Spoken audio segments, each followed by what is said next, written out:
नमस्कार, मैं शिवानी रतूड़ी आर्यभट्ट टाइम्स में आपका स्वागत करती हूँ। बिहार की राजनीति में विधानसभा चुनाव से पहले मतदाता सूची का विशेष गहन पुनरीक्षण एक विस्फोटक सूची का विशेष गहन पुनरीक्षण एक विस्फोटक मुद्दा बन चुका है। नेता प्रतिपक्ष तेजस्वी यादव ने बुधवार को लेकर चुनाव आयोग पर गंभीर आरोप लगाए। उन्होंने कहा कि आयोग मतदाता पुनरीक्षण की प्रक्रिया में गरीब, दलित, पिछड़े और अल्पसंख्यक समुदाय के नाम जानबूझकर वोटर लिस्ट से हटा रहा है। उनके अनुसार यह पूरी कवायद भारतीय जनता पार्टी की राजनीतिक साजिश का हिस्सा है, जिसे चुनाव आयोग के जरिए अंजाम दिया जा रहा है। तेजस्वी ने राजधानी पटना में मीडिया से बातचीत करते हुए कहा है कि बीजेपी एक देश एक चुनाव की बात करती है और दूसरी तरफ बिहार में मनमानी कर रही है। वे वोटर लिस्ट से गरीबों का नाम हटवाकर लोकतंत्र की जड़ें काट रहे हैं। इसके बाद पेंशन और मुफ्त राशन भी गरीबों को नहीं मिलेगा।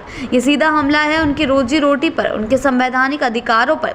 तेजस्वी ने कहा कि सत्ताधारी दलों की इस मुद्दे पर चुप्पी दर्शाती है कि वे इस पूरे खेल में शामिल हैं। उन्होंने आरोप लगाया कि बीजेपी डर के मारे चुनाव आयोग को आगे करके खुद पीछे से खेल रही है। उनका मकसद राष्ट्रपति शासन की भूमिका बनाना है ताकि लोकतंत्र को बाईपास कर सत्ता पर कब्जा किया जा सके।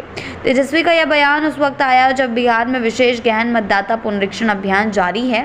आयोग द्वारा 1 महीने तक चलने वाले इस अभियान में घर घर जाकर मतदाताओं का सत्यापन किया जा रहा है। इस प्रक्रिया में फर्जी मतदाता को हटाने और नए वोटरों को जोड़ने की बात कही जा रही है, लेकिन विपक्ष का दावा है कि इसके बहाने वास्तविक और हकदार वोटरों को ही निशाना बनाया जा रहा है। तेजस्वी यादव ने यह भी कहा है कि उन्होंने इस मुद्दे पर चुनाव आयोग से बिंदुवार सवाल पूछे थे, लेकिन अब तक कोई भी जवाब नहीं मिला। उन्होंने चेतावनी दी कि अगर यह प्रक्रिया नहीं रोकी गई तो महागठबंधन सड़क से सदन तक बड़ा आंदोलन खड़ा करेगा। उन्होंने इस मुद्दे को लोकतंत्र, संविधान और सामाजिक न्याय के खिलाफ करार देते हुए कहा है कि अगर वोट नहीं रहेगा तो संविधान किताब में सिमट जाएगा। इससे पहले बुधवार को ही विपक्षी इंडिया गठबंधन के 11 दलों का प्रतिनिधिमंडल दिल्ली स्थित चुनाव आयोग कार्यालय पहुंचा और इस मतदाता पुनरीक्षण प्रक्रिया पर कड़ी आपत्ति जताई। कांग्रेस, राजद, सीपीआई, सीपीएम, माले, सपा और अन्य दलों ने मिलकर इस प्रक्रिया को पुनर्जीवित और पक्षपातपूर्ण बताया। कांग्रेस नेताओं ने कहा कि पिछली बार वर्ष 2003 में ऐसा पुनरीक्षण हुआ था और उसके बाद 2004 के चुनाव हुए थे, लेकिन इस बार विधानसभा चुनाव से महज कुछ महीने पहले ही मतदाता सूची की समीक्षा की जा रही है, जो पूरी प्रक्रिया की निष्पक्षता पर सवाल खड़े करता है।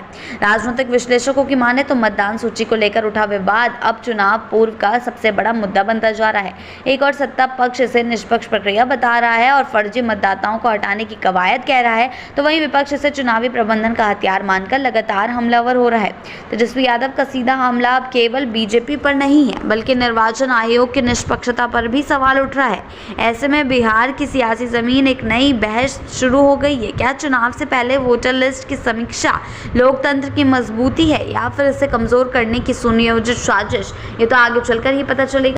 ऐसी ही अपडेट्स के लिए जुड़े रहें आर्यभट्ट टाइम्स के साथ ही चैनल को सब्सक्राइब करना ना भूलें और हमारी फेसबुक और वेबसाइट के साथ भी जरूर जुड़ें।